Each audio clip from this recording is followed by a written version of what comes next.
Hello दोस्तों, welcome to my YouTube channel Aryam Exam Point. आज इस वीडियो में टॉपिक लेके आए हैं सीटेट जनवरी 2024 में एग्ज़ाम में पूछे जाने वाले सेकंड पेपर में विज्ञान वर्ग के स्टूडेंट के लिए, साइंस साइड के स्टूडेंट के लिए विज्ञान के महत्वपूर्ण क्वेश्चन लेके आए हैं जो कि परीक्षा की दृष्टि से बहुत ही इंपॉर्टेंट है।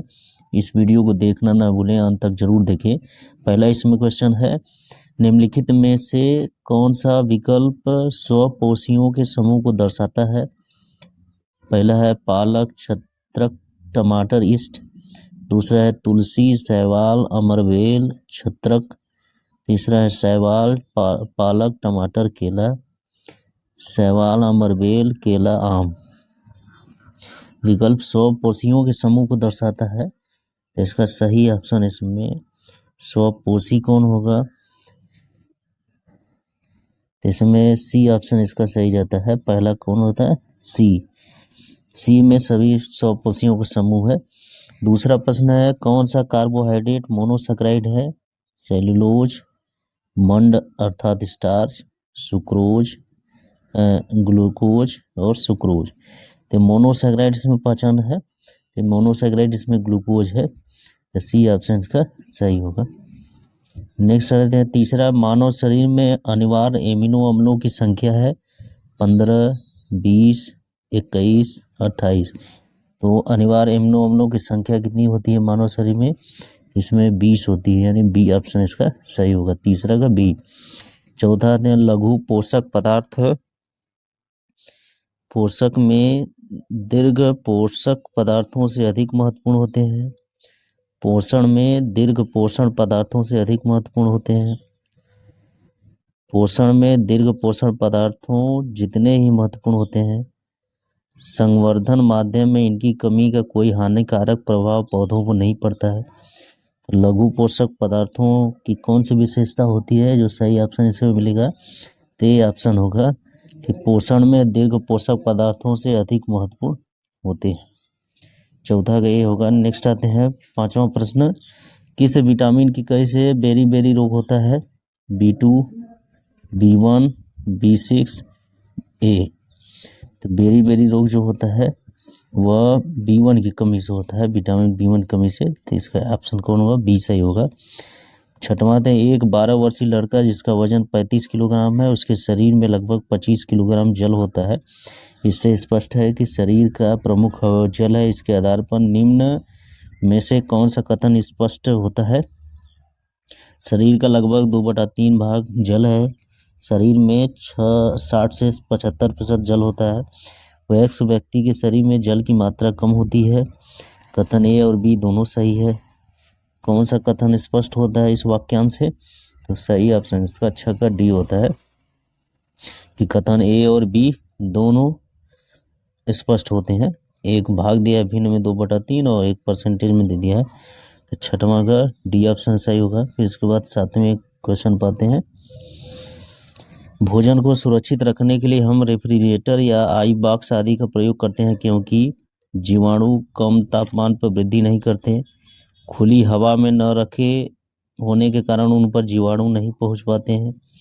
नमी अधिक होने के कारण भोजन खराब नहीं होता है। सभी धारणाएं गलत हैं। इसमें सही कौन सा होगा? ये वाला सही होगा कि जीवाणु कम तापमान पर वृद्धि नहीं करते हैं, इसीलिए हम लोग भोजन को सुरक्षित रखने के लिए रेफ्रिजरेटर में रखते हैं। तो सातवें का ये ऑप्शन सही होगा। नेक्स्ट आते हैं आठवां, शहरों तथा महानगरों में प्राप्त होने वाला जल दूषित होता है, उसे शुद्ध करने का सबसे उपयुक्त तरीका कौन सा है? जल को निथार कर छान लेना चाहिए। विलेय अशुद्धियों को आसवन विधि के द्वारा निकाल देना चाहिए। जल में पोटेशियम परमैंगनेट डालकर रख देना चाहिए। जल को उबालने के बाद उसमें क्लोरीन गैस या ब्लीचिंग पाउडर की अभिक्रिया करानी चाहिए। तो सबसे अधिक तरीका क्या है जल को शुद्ध करने का? इसमें सही ऑप्शन डी है कि जल को उबालने के बाद उसमें क्लोरीन गैस या ब्लीचिंग पाउडर की अभिक्रिया करानी चाहिए। उसके बाद नेक्स्ट क्वेश्चन आते हैं नौवां, यदि कोई छात्र नियमित रूप से उचित मात्रा में गाजर का सेवन करता हो तो उस छात्र में कौन से तत्व की विटामिन की कमी होगी? B1 vitamin B12 plus zinc, calcium plus phosphorus, protein plus cobalt, iron plus vitamin C. तो किसकी कमी नहीं होगी गाजर खाने में? तो जो गाजर होता है उसमें विटामिन कौन पाया जाता है? सी पाया जाता है और आयरन पाया जाता है। तो इसमें 9 का सही ऑप्शन इसमें डी जाएगा, आयरन और विटामिन सी की कमी नहीं होगी।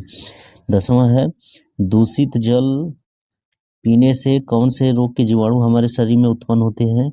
मलेरिया एवं दमा, टाइफाइड, हैजा एवं पेचिस, डेंगू बुखार।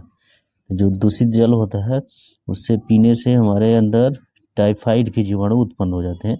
यानी 10 का कौन सही होगा? बी ऑप्शन का सही होगा। 11वां प्रश्न आते हैं, प्राकृतिक गैस का मुख्य अवयव है मीथेन, एथेन, ब्यूटेन, हाइड्रोजन। तो जो प्राकृतिक गैस है उसका मुख्य अवयव होता है मीथेन होता है। ए ऑप्शन इसका सही होगा।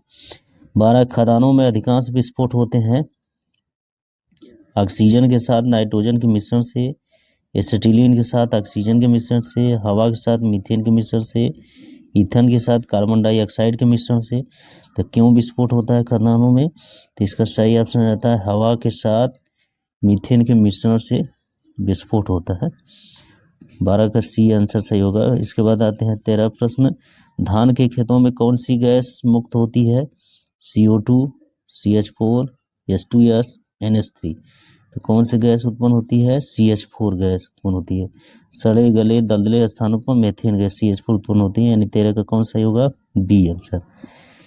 14 आते हैं, निम्नलिखित पर विचार कीजिए, धान के खेत, कोयले का खनन, पालतू पशु, आर्द्र भूमि। उपयुक्त कथनों में से प्रमुख ग्रीन हाउस गैस मीथेन का स्रोत है। कौन कौन है इसमें? चारों में से पहचानना है। केवल 1, केवल 4, केवल 2 और 3, केवल 1, 2, 3, 1, 2, 3 और 4 सभी। इसमें कौन सही होगा? 14 का डी, यानी सभी से मीथेन गैस उत्पन्न होती है। तो चारों ऑप्शन इसका डी सही होगा, 14 का डी। इसके बाद 15 क्वेश्चन आते हैं, क्लोरोफ्लोरोकार्बन को निम्नलिखित नाम से भी जाना जाता है। Chloroform, फ्रियान, glycerol, marsh gas. तो क्लोरोफ्लोरोकार्बन को किसी दूसरे नाम से भी जाना जाता है। किस नाम से जाना जाता है? फ्रियान से भी जानता है। यानी बी ऑप्शन इसका सही होगा, 15 का बी। 16 आते हैं, निम्नलिखित में से कौन सा सामान्य प्रशीतक घरेलू प्रशिक्षित्रों के रूप में प्रयोग किया जाता है? नियान, ऑक्सीजन, फ्रियान। उपयुक्त में से कोई नहीं। किसका प्रयोग प्रशीतक के रूप में करते हैं? तो 16 का इसमें सही आंसर होगा सी, यानी फ्रियान का। नेक्स्ट क्वेश्चन आते हैं 17, सिगरेट लाइटर में निम्नलिखित में से कौन सी गैस प्रयुक्त होती है? Butane, methane, propane, radon. तो सिगरेट लाइटर में इसमें प्रयुक्त की जाती है ब्यूटेन गैस प्रयोग की जाती है। यानी 17 का कौन ऑप्शन सही होगा? ए। 18 है, तरलीकृत पेट्रोलियम गैस LPG का मुख्य आधार घटक क्या है? Methane, ethane, propane, butane. तो जो LPG है उसका मुख्य घटक कौन है? तो 18 का सही आंसर इससे डी जाता है, ब्यूटेन। नेक्स्ट क्वेश्चन आते हैं 19, निम्नलिखित में से किस ईंधन का ऊष्मीय मान सबसे अधिक है? डीजल, हाइड्रोजन, कोयला, पेट्रोल। किसका ऊष्मीय मान सबसे अधिक है? तो 19 का सही ऑप्शन इसमें बी जाएगा, हाइड्रोजन का ऊष्मीय मान सबसे अधिक होता है। 20 है, निम्नलिखित में से कौन सा एक बायोगैस का घटक नहीं है? Methane, carbon dioxide, hydrogen, nitrogen dioxide. तो बायोगैस का कौन सा घटक नहीं है? इसका सही आंसर डी आता है, नाइट्रोजन डाइऑक्साइड। 21 क्वेश्चन आते हैं, सड़क पर चलने की अपेक्षा बर्फ पर चलना कठिन है क्योंकि बर्फ सड़क से सख्त होती है। सड़क बर्फ से सख्त होती है।